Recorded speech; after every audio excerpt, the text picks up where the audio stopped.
Every day, I rubbed garlic on my hands, gritting my teeth against the intense pain.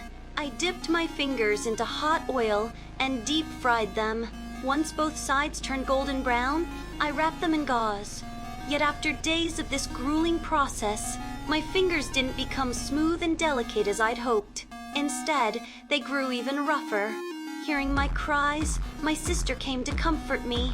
But then I suddenly noticed her fingers had become unusually soft.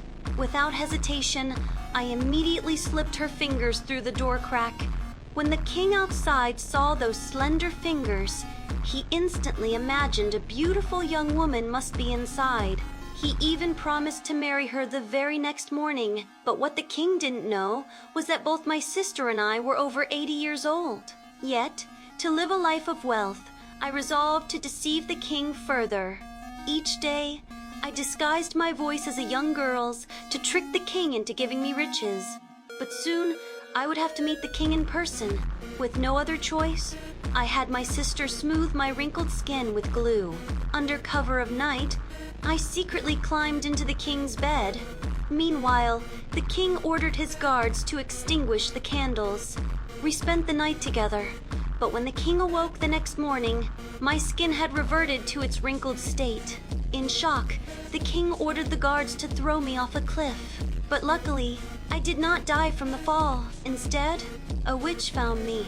She merely embraced me gently, and I instantly transformed into a young, fair-skinned beauty. Meanwhile, the king was hunting in the forest. When he saw me, he was instantly captivated.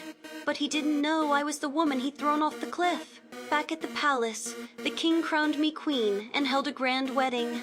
But I didn't forget my sister.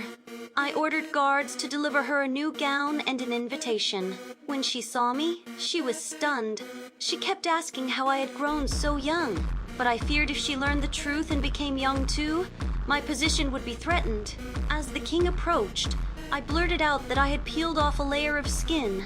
I thought this would convince her to abandon her pursuit. To my astonishment, she believed me. She found an executioner along the road and offered pearls as payment, begging him to peel her skin. Soon, the executioner took her by carriage into the forest, but in the next moment, tragedy struck.